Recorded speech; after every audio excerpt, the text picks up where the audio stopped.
Hello दोस्तों, welcome to my YouTube channel RM exam point. आज इस वीडियो में बात करेंगे सीटेट दिसंबर एग्जाम 2024 में पूछे जाने वाले बाल विकास के महत्वपूर्ण प्रश्न। 30 प्रश्नों की श्रृंखला है जो कि फर्स्ट पेपर और सेकंड पेपर दोनों के लिए महत्वपूर्ण है, तो इस वीडियो को अंत तक जरूर देखिएगा। पहला प्रश्न है, निम्न में कौन सा कथन विकास के बारे में सत्य नहीं है? विकास अंतःक्रिया का फल है, विकास एक व्यवस्थित श्रृंखला का अनुगामी है, विकास एक व्यक्तिगत प्रक्रिया है, विकास विशिष्ट से सामान्य की ओर होता है। कौन सा इसमें सही कथन है? तो ये चौथा इसमें है कि सामान्य विशिष्ट से सामान्य की तरफ होता है। ये कथन सत्य नहीं है, असत्य है, इसलिए पहला का चौथा ऑप्शन सही होगा और सब सत्य है। दूसरा, बालकों की सोच अमूर्तता की अपेक्षा मूर्त अनुभवों एवं प्रत्ययों से होती है। यह अवस्था है 7 से 12 वर्ष तक, 12 से वयस्क तक, 2 से 7 वर्ष तक, जन्म से 2 वर्ष तक। तो ये अवस्था किस उम्र में होती है, किस आयु में होती है? वह 7 से 12 वर्ष में होती है, यानी दूसरा का पहला ऑप्शन सही हो जाएगा। नेक्स्ट आते हैं, तीसरा प्रश्न है, मानव विकास किन दोनों के योगदान का परिणाम है? अभिभावक एवं अध्यापक का, सामाजिक एवं सांस्कृतिक कारकों का, वंशक्रम एवं वातावरण का, उपयुक्त में से कोई नहीं। तो मानव विकास किन दोनों के योगदान का परिमाण है? तो सही ऑप्शन जाता है वंशक्रम एवं वातावरण का, यानी तीसरा का तीसरा ऑप्शन सही होगा। चौथा, निम्न में से कौन पियाजे के अनुसार बौद्धिक विकास का निर्धारक तत्व नहीं है? सामाजिक संचरण, अनुभव, संतुलनीकरण, इनमें से कोई नहीं। तो कौन बौद्धिक विकास का निर्धारक तत्व नहीं है? तो वह है सामाजिक संचरण, यानी चौथा का पहला ऑप्शन सही हो जाएगा। पांचवा, विशेष आवश्यकता वाले बच्चों को पढ़ाने के लिए निम्नलिखित में से कौन सी व्यूह रचना अधिक उपयुक्त है? पहला, अधिगम बच्चों को सम्मिलित करते हुए कक्षा में चर्चा करना। दूसरा है विद्यार्थियों को सम्मिलित करते हुए अध्यापक द्वारा निर्देशन। तीसरा, सहकारी अधिगम तथा पीयर ट्यूटरिंग, यानी सहपाठियों द्वारा अनुशिक्षण। चौथा, अध्यापन के लिए योग्यता आधारित समूहीकरण। तो सही विकल्प इसमें कौन सा होगा? तीसरा होगा कि सहकारी अधिगम तथा पीयर ट्यूटरिंग। नेक्स्ट आते हैं, छठवां प्रश्न, समस्या के अर्थ को जानने की योग्यता वातावरण के दोषों, कमियों एवं रिक्तियों के प्रति सजगता विशेषता है। किसकी है? किस बालकों की? प्रतिभाशाली बालकों की, सामान्य बालकों की, सृजनशील बालकों की, उपयुक्त में से कोई नहीं। तो इसका सही विकल्प जाता है सृजनशील बालकों की, यानी छठवां का तीसरा विकल्प सही होगा। सातवां, एक कॉलेज जाने वाले लड़की ने फर्श पर कोट फेंकने की आदत डाली है। लड़की की मां ने उससे कहा कि कमरे में बाहर जाओ और कोट को खूंटी पर टांगो। लड़की अगली बार घर में प्रवेश करती है, कोट को हाथ पर रखकर अलमारी की तरफ जाकर कोट को खूंटी पर टांग देती है। यह उदाहरण है श्रृंखलागत अधिगम का, उद्दीपन अनुक्रिया अधिगम का, प्रत्यय अधिगम का, उपयुक्त में से सभी। तो ये किसका उदाहरण है? श्रृंखला अधिगम का है, श्रृंखलागत अधिगम का, यानी 7 का पहला ऑप्शन सही हो जाएगा। नेक्स्ट आते हैं, 8वां प्रश्न, बाह्य अभिप्रेरण में समावेशित किया जाएगा प्रशंसा एवं दोषारोपण, प्रतिद्वंदिता, पुरस्कार एवं दंड, परिमाण का ज्ञान, परिणाम का ज्ञान। तो इसमें किसको शामिल किया जाता है बाह्य अभिप्रेरणा में? तो इन सभी को शामिल किया जाता है, यानी चौथा ऑप्शन सही हो जाएगा इसका। 9वां है, जिस प्रक्रिया में व्यक्ति दूसरे के व्यवहार को देखकर सीखता है, न कि प्रत्यक्ष अनुभव के, को कहा जाता है सामाजिक अधिगम, अनुबंधन, प्रायोगिक अधिगम, आकस्मिक अधिगम। तो इसको कौन सा अधिगम कहा जाता है? वह सामाजिक अधिगम कहा जाता है, यानी 9 का पहला ऑप्शन सही हो जाएगा। नेक्स्ट आते हैं 10वां, अधिगम निर्योग्यता का लक्षण है भागने की प्रवृत्ति होना, अशांत, ऊर्जावान एवं विध्वंसक होना, अवधान संबंधी बाधा विकार, अभिप्रेरणा का अभाव। अधिगम निर्योग्यता का लक्षण इसमें क्या है? वह है अवधान संबंधी बाधा या विकार होना, यानी 10 का तीसरा ऑप्शन सही हो जाएगा। 11, अधिगम को प्रभावित करने वाला व्यक्तिगत कारक है संचार के साधन, समवयस्क समूह, अध्यापक, परिपक्वता एवं आयु। तो अधिगम को प्रभावित करने वाला व्यक्तिगत कारक कौन सा इसमें है, तो वह है परिपक्वता एवं आयु। 11 का चौथा ऑप्शन सही हो जाएगा। नेक्स्ट आते हैं 12 प्रश्न। एक क्रिकेट खिलाड़ी अपनी गेंदबाजी के कौशल को विकसित कर लेता है पर यह उसके बल्लेबाजी के कौशल को प्रभावित नहीं करता, इसे कहते हैं विधेयात्मक प्रशिक्षण अंतरण, निषेधात्मक प्रशिक्षण अंतरण, शून्य प्रशिक्षण अंतरण, इनमें से कोई नहीं। तो इसको क्या कहेंगे, यह शून्य प्रशिक्षण अंतरण इसको कहा जाता है। 12 का तीसरा ऑप्शन सही हो जाएगा। नेक्स्ट आते हैं 13 प्रश्न। निम्न में से कौन सा कथन किसी व्यक्ति के मानसिक स्वास्थ्य को उत्तम रूप से प्रदर्शित करता है। पहला है पूर्ण अभिव्यक्ति, संगतिकरण और सामान्य लक्ष्य की ओर निर्देशन। दूसरा है मानसिक विकारों का न होना। तीसरा व्यक्तित्व के विकारों से मुक्ति। चौथा उपयुक्त में से सभी। तरह का कौन सा सही होगा, ये पहला होगा कि पूर्ण अभिव्यक्ति, संगतिकरण और सामान्य लक्ष्य की ओर निर्देशन। 14 प्रश्न है फ्रायड, पियाजे एवं अन्य मनोवैज्ञानिकों ने व्यक्तिगत विकास की विभिन्न अवस्थाओं के संदर्भ में व्याख्या की है, परंतु पियाजे ने पहला कहा कि विकास की अवस्थाएं वातावरण से निर्धारित होती हैं। दूसरा कहा कि शैशवावस्था के अनुभव ही अधिक प्रभावित करते हैं, बाकी अवस्थाओं के सीमित प्रभाव होते हैं। तीसरा विभिन्न अवस्थाओं को समझाने के लिए संज्ञानात्मक बदलाव के बारे में कहा। चौथा उपयुक्त में से कोई नहीं। तो कौन सा इसमें पियाजे ने नहीं कहा था, पियाजे ने कहा था, तो इसका सही ऑप्शन इसमें तीसरा है कि विभिन्न अवस्थाओं को समझाने के लिए संज्ञानात्मक बदलाव के बारे में कहा था उन्होंने। तो 14 का तीसरा ऑप्शन सही हो जाएगा। 15 आते हैं गिलफोर्ड ने अभिसारी चिंतन पद का प्रयोग किसके समान अर्थ में किया है। बुद्धि, सृजनात्मकता, बुद्धि और सृजनात्मकता, उपरोक्त में से कोई नहीं। तो किसके लिए इस शब्द का प्रयोग किया है, अभिसारी चिंतन का। तो सही ऑप्शन इसका है सृजनात्मकता के बारे में, यानी 15 का दूसरा ऑप्शन सही होगा। 16 निम्न में से कौन सा रुचि के बारे में सत्य नहीं है। रुचियां जन्मजात और अर्जित दोनों होती हैं। रुचियां समय के अनुसार बदलती रहती हैं। रुचियां योग्यताओं एवं अभिक्षमताओं से संबंधित नहीं होती हैं।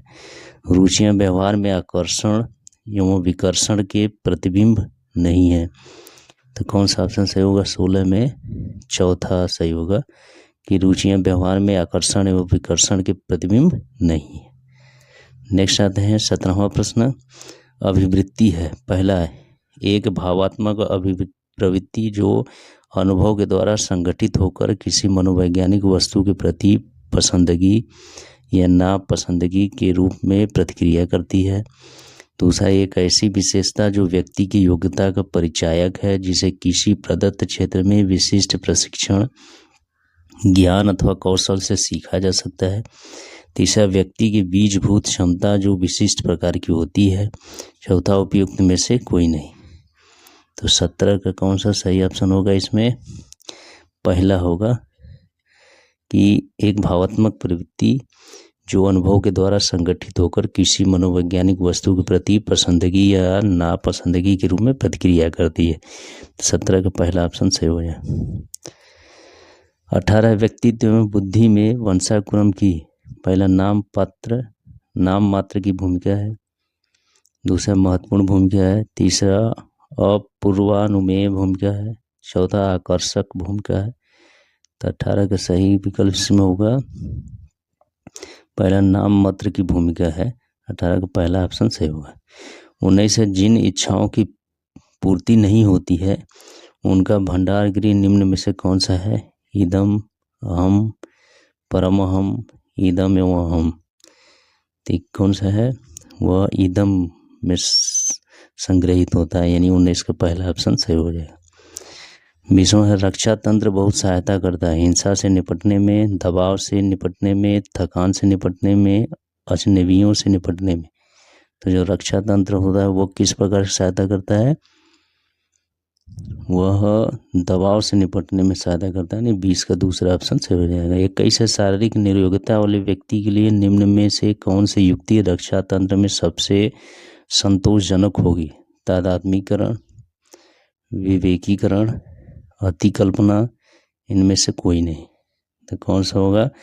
अति कल्पना इसमें होगा। 21 का तीसरा ऑप्शन सही हो जाएगा। नेक्स्ट आते हैं 22, बालक प्रसंग बोध परीक्षण 3 वर्ष से 10 वर्ष की आयु के बालकों के लिए बनाया गया है। इस परीक्षण में कार्ड में प्रतिस्थापित किया गया है। पहला, सजीव वस्तुओं के स्थान पर निर्जीव वस्तुओं को। दूसरा, लोगों के स्थान पर जानवरों को। तीसरा, पुरुषों के स्थान पर महिलाओं को। चौथा, वयस्कों के स्थान पर बालकों को। तो इसमें सही ऑप्शन कौन सा होगा? दूसरा होगा कि लोगों के स्थान पर जानवरों को प्रतिस्थापित किया गया है। तो 22 का दूसरा ऑप्शन सही होगा। 23 है, सृजनशीलता के पोषण के लिए एक अध्यापक को निम्न में से किस विधि की सहायता लेनी चाहिए? ब्रेन स्टॉर्मिंग यानी विचार वेश, व्याख्यान विधि, दृश्य सर्व सामग्री, उपयुक्त सभी। तो सर, सृजनशीलता के पोषण के लिए अध्यापक को किस विधि की सहायता लेनी चाहिए? वो लेनी चाहिए ब्रेन स्टॉर्मिंग यानी विचार वेश विधि का, यानी 23 का पहला ऑप्शन सही हो जाएगा। नेक्स्ट आते हैं 24, निम्न में से कौन सा कथन सही नहीं है? आवश्यकता वंचना की शारीरिक अवस्था नहीं है। अंतर्नोद आवश्यकता का मनोवैज्ञानिक परिणाम है। आवश्यकता एवं अंतर्नोद समान नहीं है बल्कि समानांतर है। चौथा है, मूल प्रवृत्तियां आंतरिक जैविक बल हैं। तो 24 का सही विकल्प कौन सा होगा? पहला होगा कि आवश्यकता वंचना की शारीरिक अवस्था नहीं है। 25 है, शिक्षा का अधिकार अधिनियम 2009 में एक अध्यापक के लिए न्यूनतम कार्य घंटे प्रति सप्ताह निर्धारित किए गए हैं। 40 घंटे, 45 घंटे, 50 घंटे, 55 घंटे। तो कितने निर्धारित किए गए हैं? 45 घंटे निर्धारित किए गए, यानी 25 का दूसरा ऑप्शन सही हो जाएगा। नेक्स्ट आते हैं 26 प्रश्न, शिक्षा का अधिकार अधिनियम 2009 में एक अध्यापक को निम्न में से किस दायित्व को पूरा करना होगा? पहला, विद्यालय में नियमित रूप से समय पर उपस्थित होना होगा। दूसरा, पाठ्यक्रम का संचालन कर पूरा करना होगा। तीसरा, संपूर्ण पाठ्यक्रम को निर्धारित समय पर पूरा करना होगा। चौथा, उपयुक्त में से सभी। तो इसमें शिक्षा का अधिकार अधिनियम 2009 में अध्यापक को दायित्व किस प्रकार पूरा करना चाहिए? तो उपयुक्त में से सभी क्रियाकलाप को करके पूरा करना चाहिए, यानी 26 का चौथा ऑप्शन सही होगा। नेक्स्ट आते हैं 27 प्रश्न,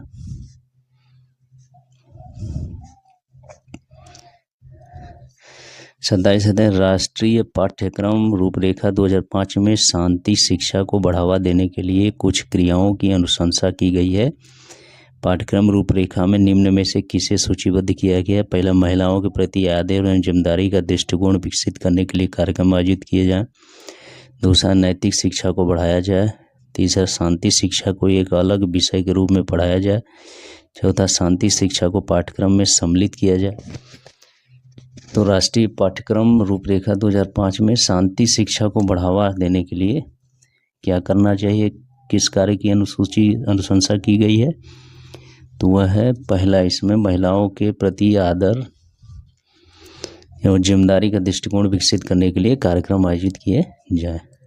नेक्स्ट आते हैं 28 प्रश्न, राष्ट्रीय पाठ्यचर्या की रूपरेखा 2005 में बातचीत की गई है। पहला, ज्ञान अस्थायी है, वह दिया जाता है, से ज्ञान का विकास होता है और इसकी संरचना की जाती है। दूसरा, शैक्षिक केंद्र से विषय केंद्र पर होते हैं। विद्यार्थी केंद्रित से अध्यापक केंद्रित की ओर। चौथा, उपयुक्त में से कोई नहीं। तो इसमें किसकी बातचीत कही गई है? पहला किया गया कि जो ज्ञान है अस्थायी है वह दिया जाता है। 29 है, क्रियात्मक अनुसंधान का उद्देश्य है। पहला, नवीन ज्ञान की खोज। दूसरा, शैक्षिक परिस्थितियों में व्यवहार विज्ञान का विकास। तीसरा, विद्यालय तथा कक्षा की शैक्षिक कार्य प्रणाली में सुधार लाना। चौथा, उपयुक्त सभी। तो क्रियात्मक अनुसंधान का मुख्य उद्देश्य क्या है? वह है विद्यालय तथा कक्षा की शैक्षिक कार्य प्रणाली में सुधार लाना है, यानी 29 का तीसरा ऑप्शन सही होगा। नेक्स्ट आते हैं 30वां, राष्ट्रीय पाठ्यचर्या रूपरेखा 2005 के अंतर्गत परीक्षा सुधारों में निम्न में से किस सुधार को सुझाया गया है? खुली पुस्तक परीक्षा, सतत निरंतर एवं व्यापक मूल्यांकन, सामूहिक कार्य मूल्यांकन, उपयुक्त सभी। तो किसको सुझाया गया है? वह उपयुक्त सभी को हो जाएगा, यानी 30 का चौथा ऑप्शन सही हो जाएगा। तो इस तरह से इस वीडियो में 30 प्रश्नों की श्रृंखला थी जो कि परीक्षा के लिए बहुत ही इम्पोर्टेंट है। यदि ये वीडियो अच्छा लगा तो मेरे चैनल को सब्सक्राइब करें, वीडियो को लाइक शेयर करना ना भूलें। Thank you.